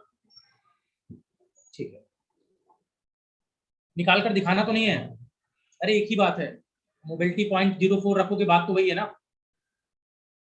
यस, चलिए अब आगे हम लोग मूव करते हैं। एक क्वेश्चन और दिया गया था, दीज आर कन्वेंशनल बिट्स। किसी का कुछ छूट गया सर?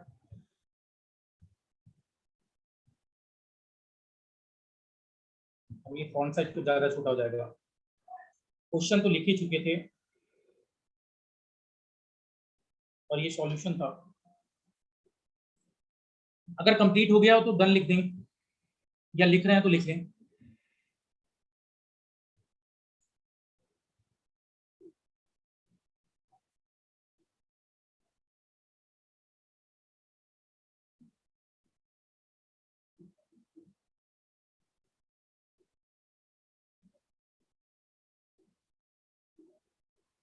ठीक है, आगे मूव करते हैं। अब ये जो नेक्स्ट क्वेश्चन है ये भी बहुत सिंपल है।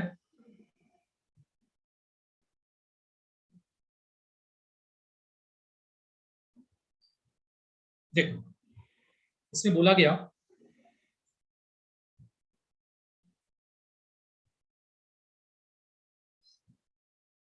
एक स्पेसिमेन है, find the magnetic field,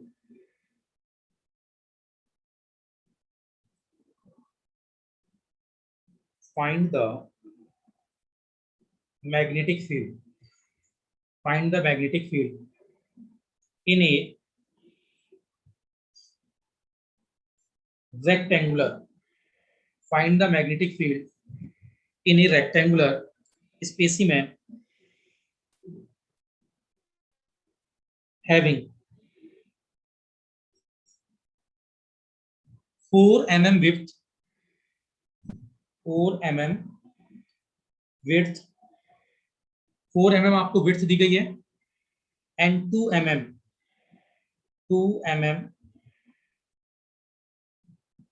thickness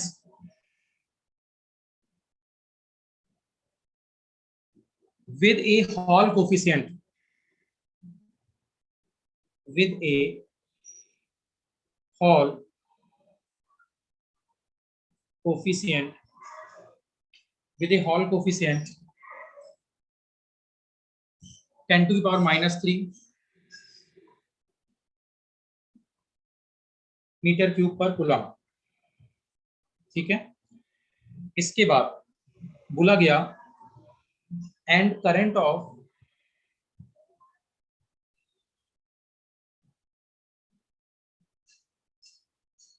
and current of 1 milliampere is passed through the sample is passed through the sample is passed through the sample Hall voltage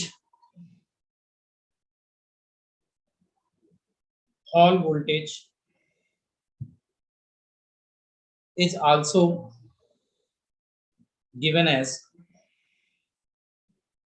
Hall voltage is also given as इसकी value given है 2 millivolt by experiment. Hall experiment से Hall voltage इतना आ रहा है। ठीक है, तो इतना डाटा आपको गिवन है।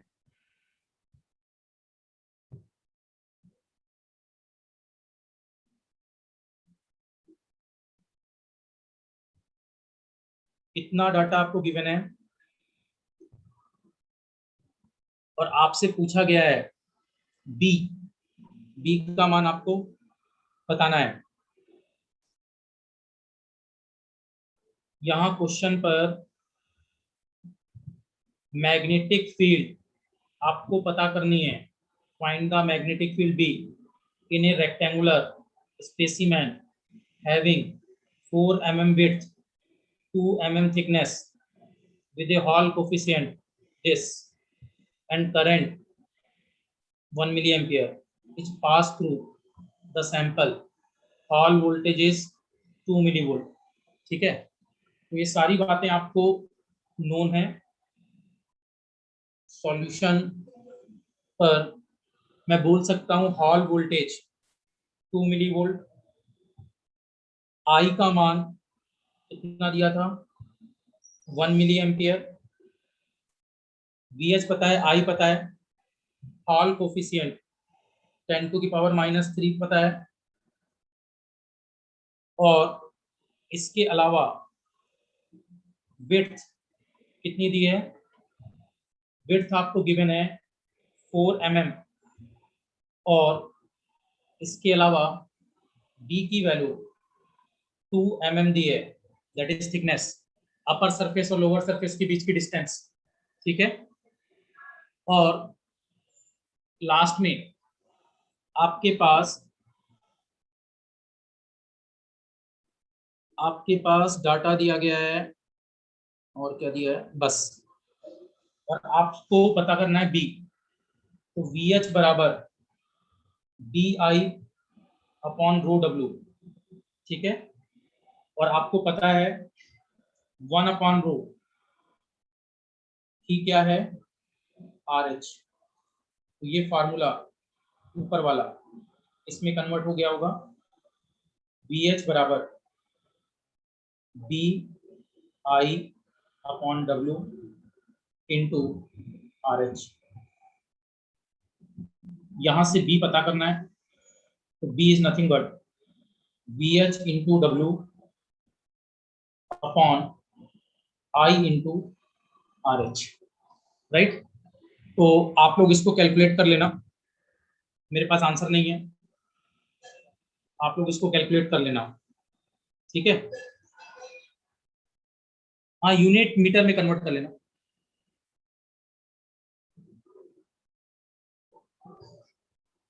आंसर इज 8 वेबर पर मीटर स्क्वायर, 8 वेबर पर मीटर स्क्वायर, अगर आपने सही यूनिट प्लेस की होंगी।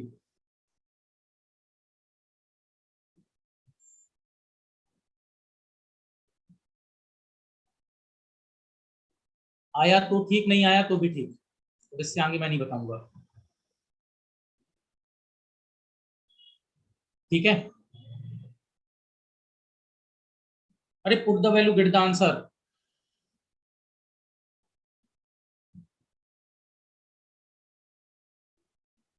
ठीक है, अब एक क्वेश्चन था, इसी पर आपसे बोला गया find the magnitude, that answer is 8 weber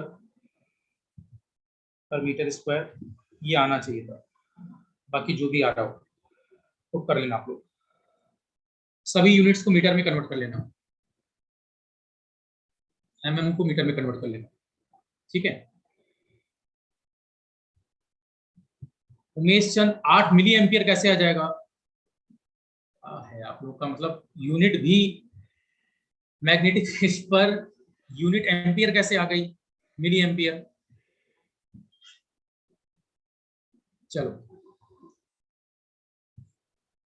हाँ, अब अपने पास बस इतना इनफ था, अपने पास एक क्वेश्चन है जिसमें बोला गया, इसकी थोड़ा लैंग्वेज समझना, इसने बोला फाइंड द मैग्नीट्यूड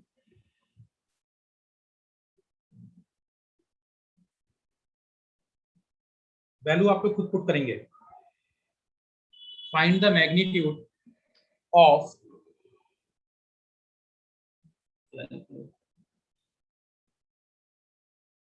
ठीक है, आ गया सभी का। फाइंड द, नेक्स्ट क्वेश्चन में मूव करो, find the magnitude of hall coefficient, hall coefficient, find the magnitude of Hall coefficient in n type,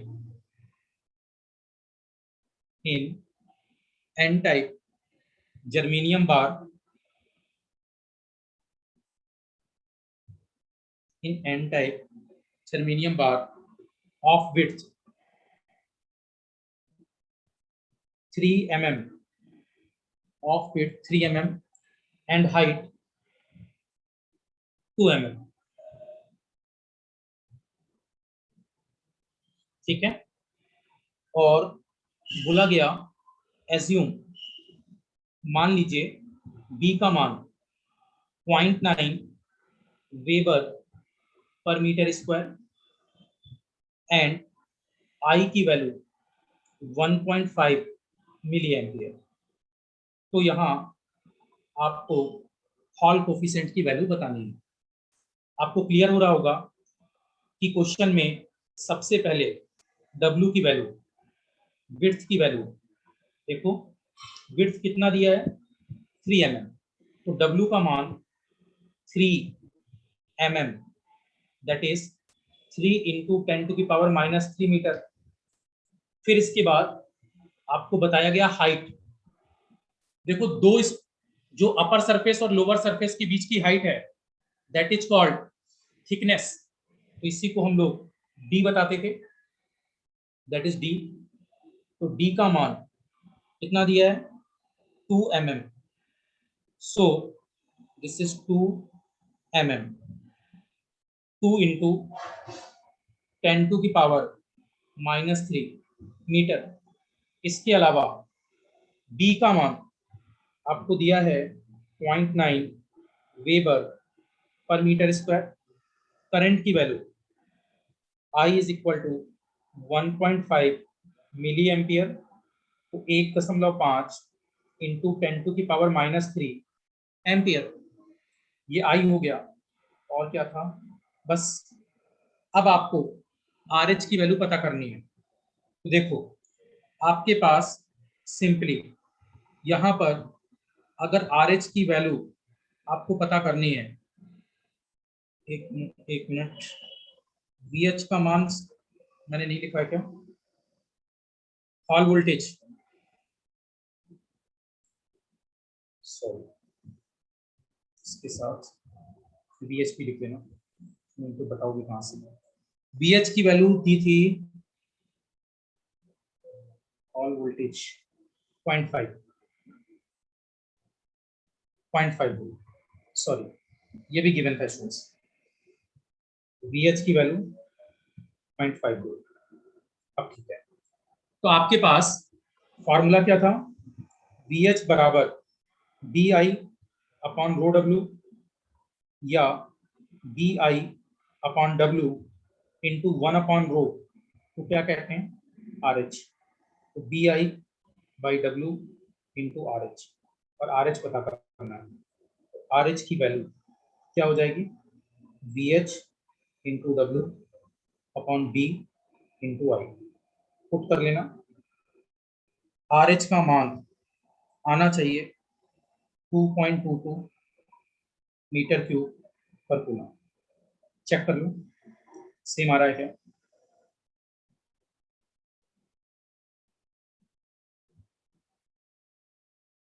बोलो, हॉल वोल्टेज 0.5, डब्ल्यू की वैल्यू 3 इंटू 10⁻³ बी का मान क्वेश्चन में दिया था 0.9 वेबर पर मीटर स्क्वायर, इंटू आई का मान 1.5 मिली, मतलब 10⁻³ सॉल्व कर लेना। 2.22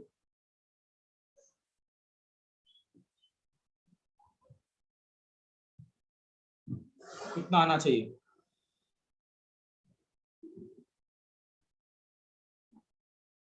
क्या वो अलग आ रहा है,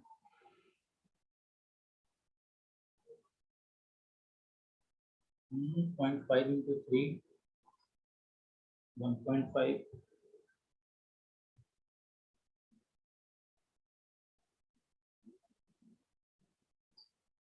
एक मिनट मैं भी कैंसिल चेक कर लेता हूँ अगर अलग आ रहा है।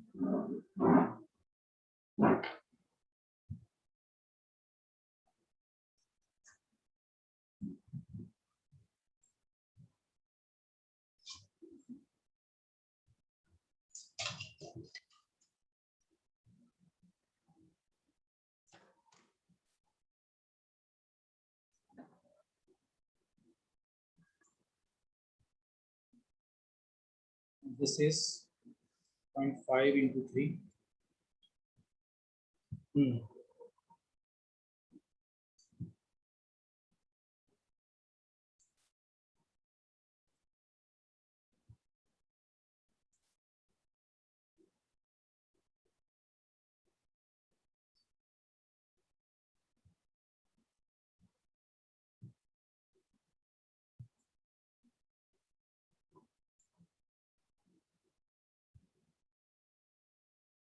1.11, ठीक है। सॉरी स्टूडेंट्स, आंसर इज 1.11 ना,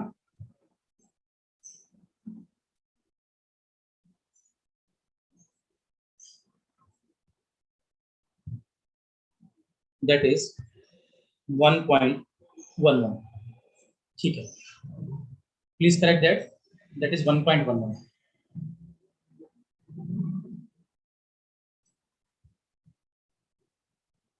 यहां तक क्लियर है, फाइन। अब देखिए,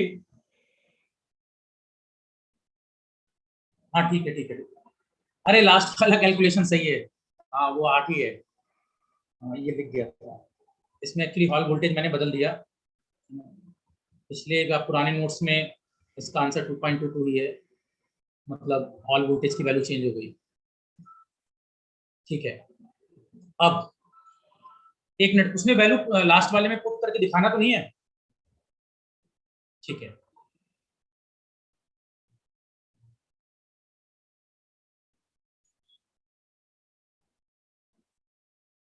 पंकज यादव क्या कह रहे हो? पहले आपका सही था सर। नहीं नहीं, 1.11 ही आ रहा है, बिल्कुल सही है, 1.11। आप वैल्यू सही पुट करो। 2.5 आ रहा है। कैलसी चलाना सीखो, और कुछ नहीं। एक क्लास रखेंगे इसकी, हाउ टू ऑपरेट कैलसी। चलो, पंकज सही आंसर, ठीक है, इसीलिए चेक कर लिया था। आप लोगों की बात वैसे ही मैं कम मानता हूँ, मैंने इसलिए खुद चेक किया था। अब देखो, अगला एक क्वेश्चन पूछा गया, ऑब्जेक्टिव के कुछ क्वेश्चन सब मैं ले रहा हूं। इसमें हॉल इफेक्ट पर एक क्वेश्चन बोला गया, अच्छा क्वेश्चन था, इसलिए मैंने जस्ट ले लिया। इसमें बोला गया, consider a semiconductor, consider a semiconductor carrying current, जो कि करंट को कैरी कर रहा है, carrying current, and placed placed in a transverse, मतलब perpendicular, in a transverse magnetic field B, magnetic field B, full stop, as shown below, as shown below। फिर बोला गया, the measured potential, the measured potential across 1 and 2, across 1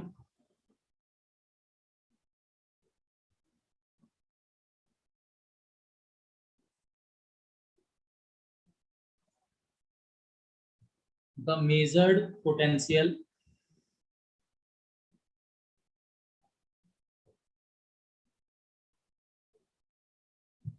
across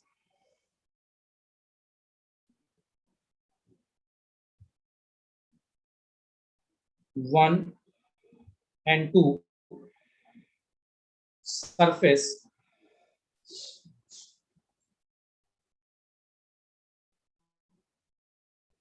sorry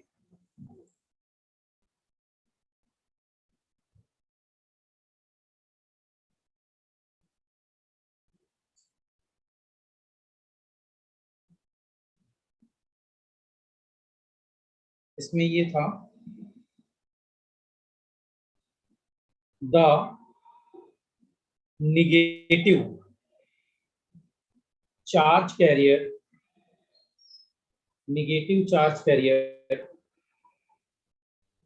is moving towards, the negative charge carrier is moving towards, negative charge carrier is moving towards lower surface. Then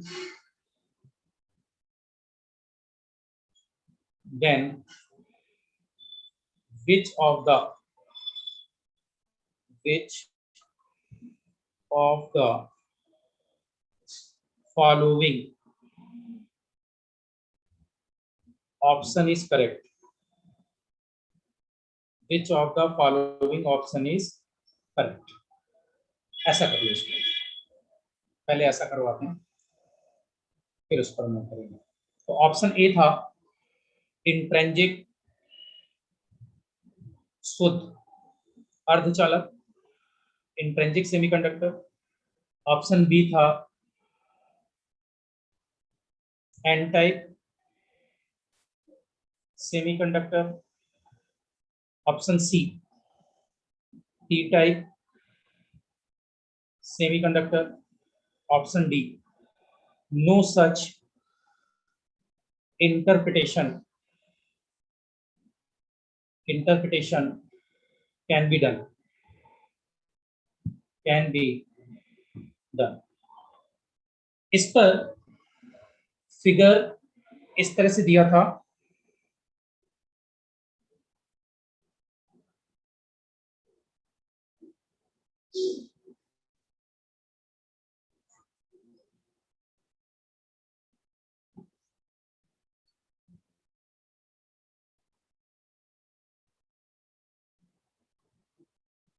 ये आपको just figure दिया हुआ था। इस पर यहां बोला गया था मैग्नेटिक फील्ड, और यहां बोला गया था current, and this is lower surface and this is upper surface.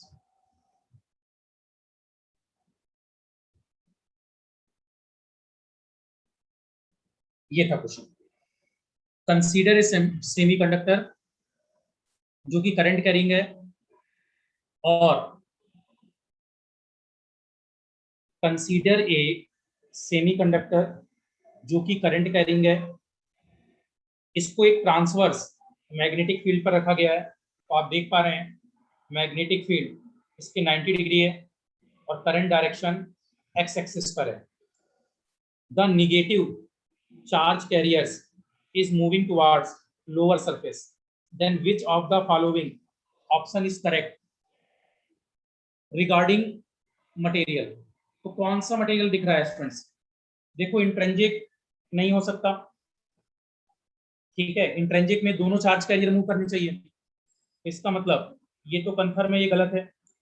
N type बिल्कुल होगा, निगेटिव चार्ज कैरियर, अगर यहां से negative charge carrier lower surface पर आ रहे हैं परफेक्टली, ये क्या होगा? N type. और पी टाइप गलत है, no such interpretation can be done, ये भी गलत है। बिल्कुल हम व्याख्या कर सकते हैं। इंटरप्रिटेशन का मतलब था कि हम इसको बता नहीं सकते, तो बिल्कुल बता सकते हैं। Answer should be N type. जितने लोगों का बी ऑप्शन है सही है, बी सभी का सही है, बी बिल्कुल सही है। क्या हुआ? मैं म्यूट हो गया हूँ? नहीं, मेरी वॉइस तो आ रही है, मैं भी सुन रहा हूँ स्टूडेंट्स।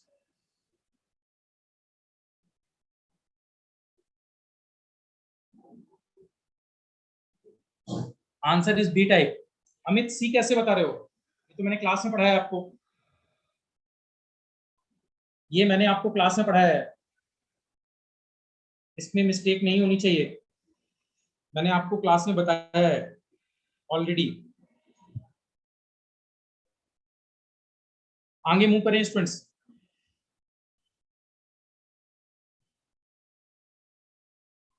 ये क्वेश्चन, हाँ, तब इसका आंसर पी टाइप होता जब चार्ज कैरियर्स यहां से पॉजिटिव चार्ज कैरियर होते और ये मूव कर रहे होते नीचे, ठीक है, तब इसका आंसर पी टाइप होता, राइट? यस, मिस्टेक टाइप हो गया, okay, that is B only, है ना, इसमें कोई भी डाउट नहीं होना चाहिए। बिकॉज ऑफ एन,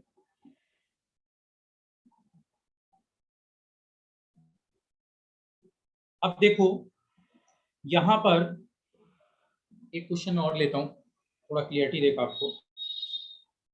इस बात को भी समझ लेना कि यहां पर क्या बात की जा रही है।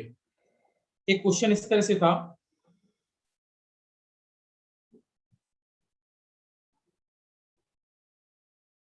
यस, ये लिख लिया है, आई होप सो सभी ने कंप्लीट कर लिया है, राइट? चलिए,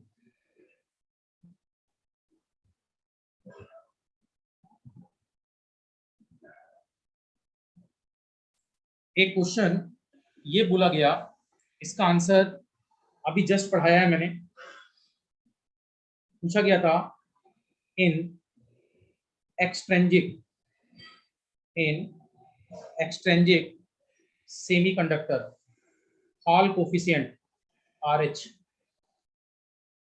hall coefficient that is RH के बारे में पहला स्टेटमेंट था option A, increases with increase in temperature, increases with increase in temperature.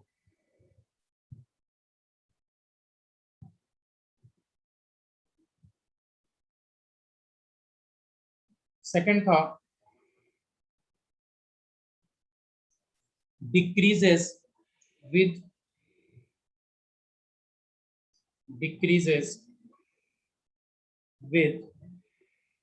increase of temperature.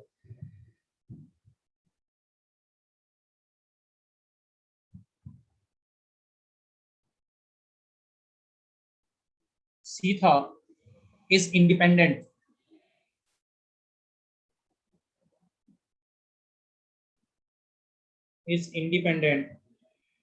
with temperature. D था changes with the change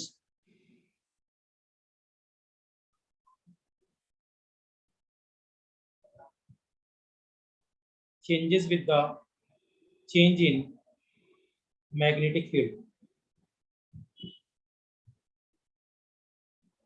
तो इसका आंसर हिंदी कुछ नहीं बताना, हिंदी में बता दीजिए। अब इसमें कौन सी हिंदी आ रही है? हाँ करेक्ट, उमेश चंद पढ़ो, निवेदिता पढ़ो। क्वेश्चन इंट्रेंजिक है एक्सट्रेंजिक है? जब बात की जा रही है एक्सट्रेंजिक बाह्य अर्धचालक, तब आपको वेल नोन है Hall coefficient is independent with the temperature. Answer is C, answer is C. Extrinsic का मतलब RH की वैल्यू 1/ρ होगी, दैट इज 1/n/Q होगी। और आपको पता है n ही किसके बराबर है एक्सट्रेंजिक में? ND, it is independent of temperature, it is independent of temperature. हाँ, अगर ये इंट्रेंजिक होता तब आपका आंसर भी सही था। क्लियर? बात क्लियर हो रही है सबको? इसीलिए इस क्वेश्चन को कराया है कि आपको याद आ जाए, जो मैंने बताया था उस एक्सप्लेनेशन की जरूरत पड़ रही है। ठीक है? और अगर P टाइप होता तो P में Na बनता तब भी इसका आंसर ये होता। ठीक है? क्योंकि students majority carrier concentration temperature के साथ चेंज नहीं होती, दैट इज फिक्स। चलो राइट, चलो नेक्स्ट। अब हम लोग थोड़ा डायरेक्ट बैंड गैप और इनडायरेक्ट बैंड गैप में अब मूव करते हैं। The heading difference between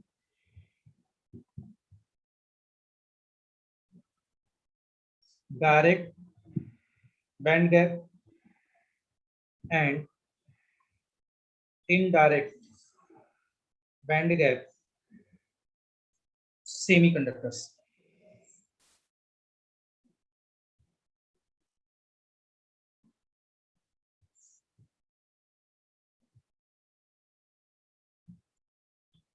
So very important topic for objective purpose, DBG, direct band gap and indirect band gap.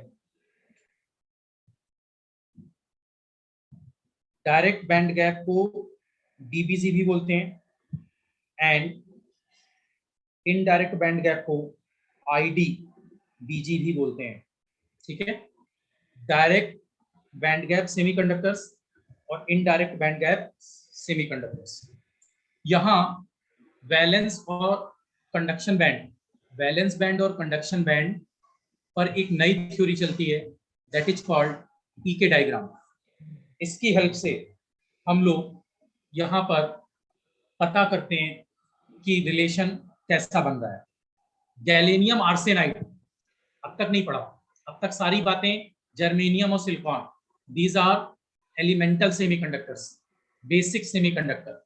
अब हम लोग एक ट्राइवेलेंट इम्प्योरिटी गैलेनियम है, आर्सेनाइड पेंटावेलेंट है, इन दोनों को मिलाकर एक सेमीकंडक्टर बना रहे हैं, दैट इज कंपाउंड सेमीकंडक्टर। और एक कमाल की प्रॉपर्टी देख रहे हैं, अब तक अगर सिलिकॉन और जर्मेनियम में रिकॉम्बिनेशन होता था तो स्टूडेंट्स हीट के फॉर्म में एनर्जी खराब जाती थी, लेकिन अब जब रिकॉम्बिनेशन होगा तो लाइट के फॉर्म पर एनर्जी रेडिएट करेगी। क्वांटम मैकेनिक्स में फोनान का कॉन्सेप्ट हम पढ़ते थे, दैट इज फोनान E बराबर एच न्यू या एच सी बाई लैम्डा से हमारे पास फ्रीक्वेंसी या वेवलेंथ ऑफ रेडिएशन का रेडिएशन प्राप्त होता है, जिसकी वजह से अलग अलग कलर के स्पेक्ट्रम हमें एनालाइज होते हैं। इन डिफरेंट कलर्स के बेस पर हम लैम्डा की वैल्यू डेजिग्नेट करते हैं और इसके अकॉर्डिंग हम एनर्जी गैप की वैल्यू भी बताते हैं, right. This is very crucial, that is direct band gap semiconductor material and indirect band gap semiconductor material. ठीक है, इसको नेक्स्ट क्लास का ही रखो, ठीक है, fine, it will take time. ठीक है स्टूडेंट्स, मुझे लगता है हॉल इफेक्ट अब सबको क्लियर है। एक ही पॉइंट वहां पर एक्स्ट्रा बनाना है दिमाग में, RH वाला, ठीक है, बाकी सारे पॉइंट्स आपको क्लियर होंगे। RH और VH का एक रिलेशन आपको एक्स्ट्रा बनाना है जो प्रैक्टिकली ऑब्जर्व है, राइट। उस रिलेशन को दिमाग में रखना है, बाकी सारे रिलेशन एक दूसरे पर बाउंड करते हुए दिख जाते हैं। ठीक है, आप लीव कर सकते हैं मीटिंग। ठीक है, इसको बाकी कल करेंगे। Okay, thank you.